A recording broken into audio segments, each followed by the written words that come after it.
Hello. For those of you I haven't met in person, my name is Tim Elliott. I've spent over 20 years running creative agencies and in CMO roles, designing brand and communication strategy and designing customer journeys for thousands of companies across the world. Today, I still use strategic creativity in my work, but instead of using it to just help people sell more stuff, I use creativity as a catalyst for impact and driving positive change within organizations. And that type of work is where the two ideas I'm going to share with you keep showing up. So let me introduce you to spheres and ripples, or to give them their full title, your sphere of influence and ripple effects.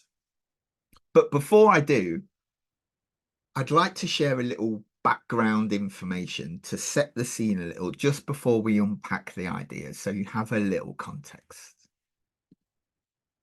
In my work designing delivering strategies, one of the tools I've used or referred to over the years is a thing called the C-suite report. This report is designed to highlight the needs behind strategic decision making of CXOs or chief executive officers like yourself. And in fact, I believe the report to be, if not the biggest, but one of the biggest C-level reports in the UK, with about 130,000 participants. Saying that though, every year I've seen this report, right? And I finished Agency World in 2016, so it's been a few. Every year I've seen this report, it's pretty much said the same thing. It stated that the needs behind CXO's strategic decision making can be categorized in three ways: in money, market, and exposure. And we can usually define those categories with two directions: up or down, increase or decrease. For example, the report states that CXOs who are money drive their strategic decision making, and leaders either want to increase profit or turnover with that year's strategy or decrease costs. The report shows that if leaders are driven by market to make their strategic decisions, they might want to increase share of market or share of voice, or decrease time to sale by reducing the sales cycle. And finally, the report shows that decisions are often driven by exposure. And what we mean by exposure is increasing the retention of staff or customers, or reducing the risk through innovation. So what do you think as you hear those? Do any of these needs or categories or decision drivers ring true for you? Is this how you're making your strategic decisions at the moment, governed by these forces? But over the last couple or even 3 years now, a new category of need has shown up in this report, a fourth category. That category is called impact. And impact is actually what I'm here to speak to you about this evening. But before we move on, I think it would be useful to define exactly what we mean by impact in terms of business, or impact through enterprise. So over to you again for a bit of thinking. Can you bring to your mind or hazard a definition of impactful business or impact-driven business? I'd love to find out what you think it is. There is, of course, an official definition, which goes a little like this. An impact-driven business is one built on or with the purpose of creating positive change in people, planet, and prosperity. More on those 3 Ps later on, but it's time to bring back those two ideas I started with to the conversation. So first up, Let's unpack spheres or your sphere of influence. We all have one. The sphere of influence is an idea that allows us to map where we make the most and the most direct impact as leaders. People within our sphere of influence may include our senior leadership team, investors, coaches, mentors, key partners or suppliers, or even customers in some cases. Something for you to think about here again is who's in your sphere of influence and start to map it out. Maybe think who's not in your sphere of influence, who is not directly affected by your strategic decision making, and who should be. So because the sphere of influence is where we make direct impact, right? This is the starting point.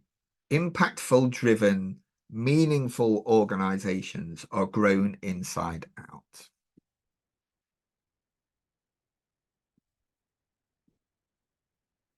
So the sphere of influence, those who our strategic decisions impact the most, right? And what we do in there causes ripple effects because everything we do as a leader has an impact. But these people in your spheres, right, are your dynamic capabilities. They're amplifiers of impact of the positive strategic decisions you are making. They help amplify or catalyze the ripples we create. So on to ripple effects. Now, I've seen this idea in action a number of times in my recent projects. For example, in sustainable change and culture change work I've been involved with. We've seen it firsthand, and that sustainable behaviours adopted at work are very sticky. They spread. They ripple outwards into our social groups, families, and communities, increasing the impact of that strategic decision. And this is what ripple effects is all about. They're not just organic results of making positive change as an organization, but can themselves be intentional and strategic. But it allows us to make intentional strategic ripples, right? The framework we can lay over those ideas to enable us to do that include 5 elements. There are 3 areas of focus and 2 markets of impact. Right? 3 areas of focus and 2 markets of impact. I'm going to unpack them a little bit more now. So I'm sure some of you may recognize the original framework of the triple bottom line here, people, planet, and profit. And that I made a small change in language with swapping out profit for prosperity there at the end. Now, this idea comes from my role within impact investment, where we think about scalable impact, not only because that increases the good we do as an organization, but because investors like scale. So the idea in brief is, as a leader, when we make our strategic decisions or design our strategy, we can look at these choices and as our business as a whole through the lens of people, planet, and prosperity impact. We do this to maximize the impact that we want to make with our strategy. For example, we can ask, how might we make a positive impact on our people? And our people can be defined as our employees, as a market, so those we choose to serve, and the community in which we exist, right? Or the cultures in which we exist. How are your strategic decisions positively impacting people? This is a lens you look like to validate your strategic decisions, to make sure you're doing good.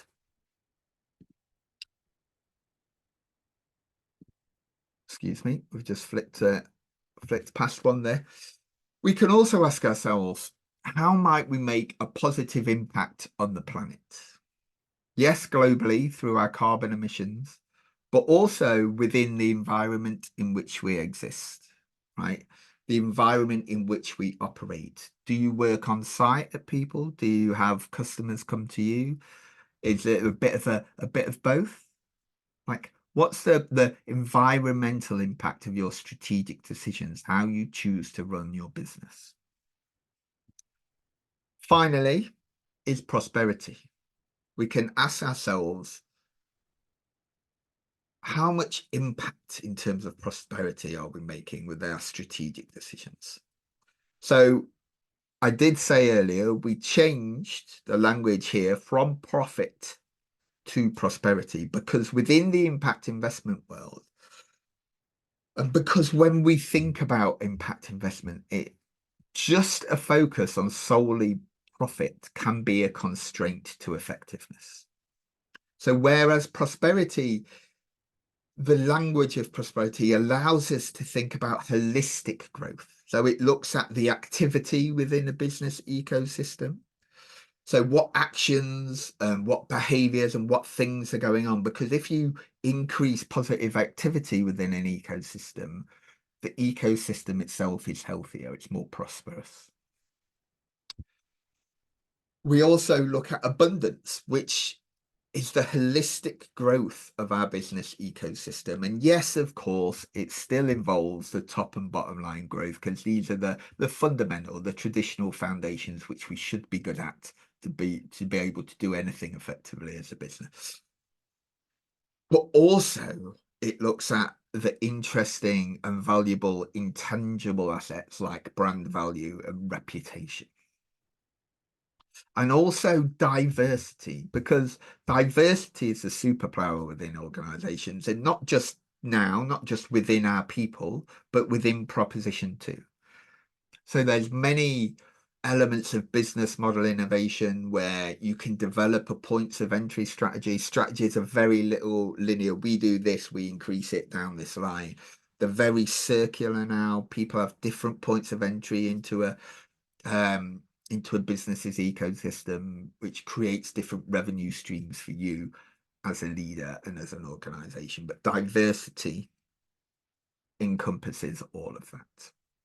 Right, so that's why we've changed from prosperity to profit, because it's much more holistic. There's much more opportunity for growth when we don't just think about profit. I did mention as well, there are two markets for impact a few seconds ago. So these two markets are worth mentioning here. One, again, is hyperlocal. So back again to focus on the environment in which you operate. Right? The stuff within a very small catchment area that you impact directly through the work you do, not through the reach, but impact directly through the work you do. And global.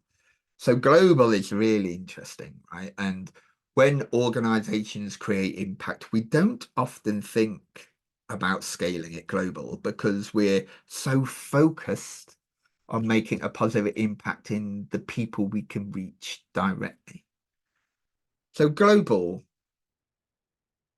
makes you think about what dynamic capabilities you have in your business that are impact driven, and what impact do you do really well? Like, what are you most impactful at?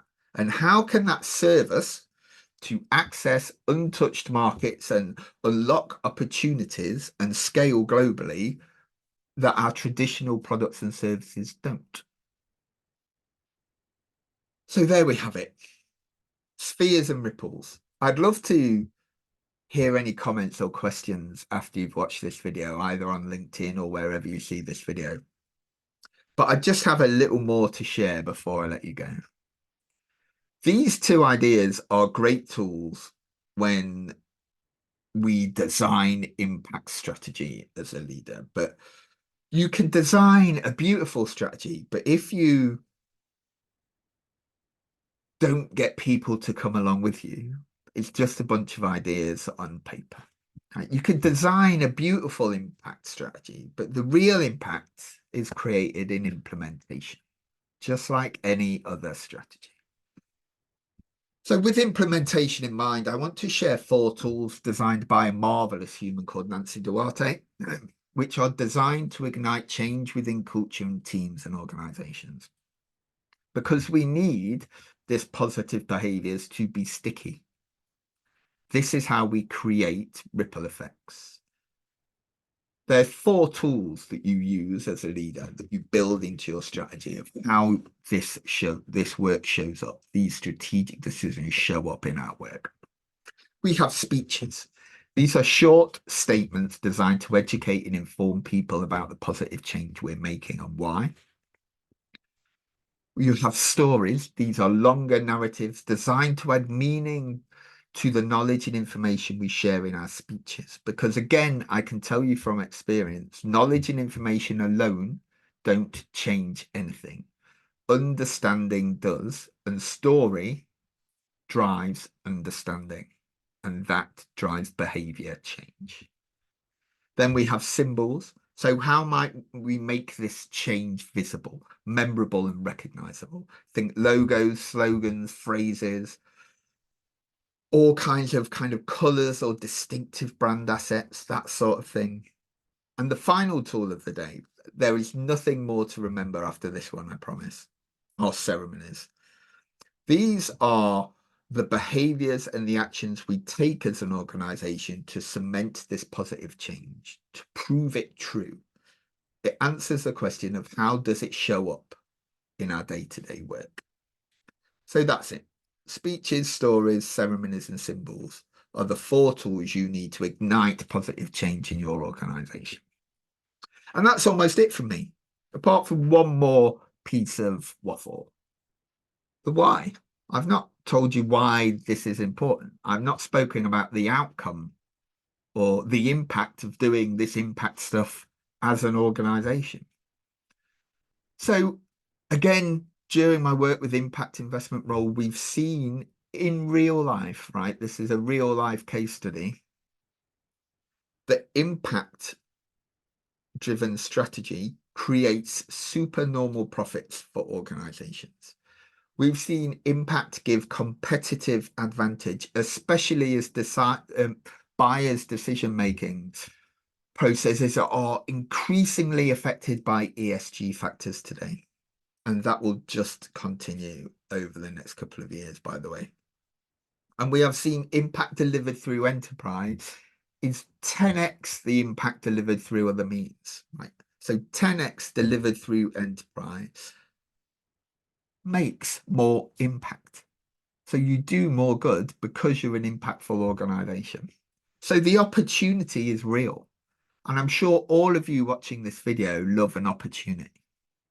Thanks again for your attention here. And if you have any questions or comments about these ideas, I'd love to hear them. And you can find me on LinkedIn or wherever you see this video. Thank you very much.